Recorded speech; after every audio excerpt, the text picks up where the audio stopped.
awal film kita akan diperkenalkan dengan Lightning McQueen, seorang pembalap kelas kakap yang legenda dan telah memenangkan Piston Cup sebanyak 7 kali. Ia memiliki seorang mentor bernama Doc Hudson yang sudah meninggal beberapa tahun yang lalu. Doc Hudson sendiri adalah seorang legenda dan pernah terkenal pada masanya, dan Doc Hudson lah salah satu motivasi terbesar McQueen untuk selalu memenangkan pertandingan. Di dalam kejuaraan Piston Cup sendiri, McQueen tidak melulu mendapat kemenangan. Kadang posisinya digantikan oleh Carl dan Bobby. Jadi dapat disimpulkan bahwa ketiga mobil ini selalu mendominasi tiga besar kejuaraan Piston Cup. Namun hal tersebut tidak berlangsung lama. Suatu hari, seorang pembalap muda bernama Jackson Storm berhasil menyingkirkan posisi mereka. Jackson Storm sendiri adalah seorang pembalap talenta muda yang sudah menggunakan teknologi terbaru. Hal itulah yang membuatnya dengan mudah bisa mengalahkan McQueen dan teman-temannya yang masih menggunakan teknologi lama. Sayangnya, hal ini tidak dapat diantisipasi oleh McQueen dan kawan-kawan. Di setiap balapan berikutnya, performa mereka bertiga menurun drastis. Sejak dunia balapan kedatangan pembalap muda yang sudah menggunakan teknologi canggih terbaru. Hal ini membuat Carl akhirnya pensiun dari dunia balap. Bahkan, tidak hanya Carl saja, para pembalap senior lainnya juga memutuskan untuk pensiun dari dunia balap dan hanya menyisakan McQueen seorang diri sebagai pembalap senior. Suatu hari, McQueen benar-benar berambisi untuk memenangkan pertandingan dan ingin sekali mengalahkan Jackson Storm. Namun, karena terlalu ambisius, McQueen harus kehilangan fokus dan mengalami insiden mengerikan, yaitu kecelakaan tunggal yang hampir membuatnya tewas. Semenjak insiden itu, McQueen harus beristirahat selama 4 bulan untuk memulihkan diri di Radiator Springs. Suatu ketika, McQueen sedang menonton klip dari mentornya, Doc Hudson, yang mengalami kecelakaan fatal di arena balap. Hal itu juga persis dengan yang dialami oleh McQueen. Tak lama kemudian, Sally, kekasih McQueen, datang menghiburnya. Sally mengatakan kepada McQueen bahwa ia masih memiliki kesempatan.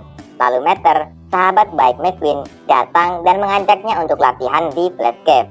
Di sini, McQueen diajak oleh Rusty dan Dusty untuk datang ke pusat pelatihan yang baru. Sebelum pergi ke sana, McQueen kembali dicat dan dimodif berwarna merah. McQueen juga sempat berpamitan dengan kekasihnya dan orang-orang di sana. McQueen pun memulai perjalanannya. Saat sampai di sana, McQueen disambut oleh puluhan wartawan. Namun, McQueen tidak memberikan komentar apapun kepada media. Ia lantas masuk dan bertemu dengan Rusty dan Dusty. Sebagai info, Rusty dan Dusty di sini adalah manajer lama dari McQueen. Namun, sekarang posisi mereka telah digantikan oleh Sterling, manajer baru yang akan menjadi sponsor McQueen. Setelah memperkenalkan McQueen ke sponsor barunya, Rusty dan Dusty berpamitan pergi meninggalkan McQueen. Setelah itu, McQueen diajak Sterling berkeliling melihat tempat itu. Dan baru diketahui bahwa Sterling adalah penggemar berat McQueen. Oleh karena itu, Sterling memajang apapun yang berkaitan dengan McQueen. McQueen terpana dan memutuskan bahwa ia mau bergabung dengan Sterling. McQueen kemudian diberikan kostum baru oleh Sterling. Kemudian, Sterling mengajak masuk ke dalam dan memperkenalkan simulasi balap canggih kepada McQueen. Teknologi ini membuat para pembalap seolah sedang berada di sirkuit yang nyata. Ini adalah Cruz Ramirez. Dia adalah seorang pelatih di tempat itu. Sterling mengatakan kepada McQueen bahwa Cruz adalah pelatih terbaik di tempatnya. Tak berselang lama, Sterling pun memperkenalkan McQueen kepada Cruz. Lalu, Cruz dengan semangatnya mengajak McQueen untuk berlatih bersamanya. Namun, karena usia dan McQueen yang sudah tua, Cruz pun hanya memberikan latihan-latihan kecil kepada McQueen. Bahkan, pada saat latihan di treadmill, McQueen justru hanya diberi kecepatan 5 mil per jam saja. Tentu saja, hal ini membuat McQueen jenuh dan bosan. McQueen melihat ke arah simulator dan sudah tak sabar ingin mencobanya. Pada awalnya, Cruz mencoba memperingatkan McQueen dengan mengatakan bahwa dirinya belum siap untuk sampai ke tahap itu. Namun, McQueen yang keras kepala tentu saja mendesak Cruz untuk menghidupkan simulatornya.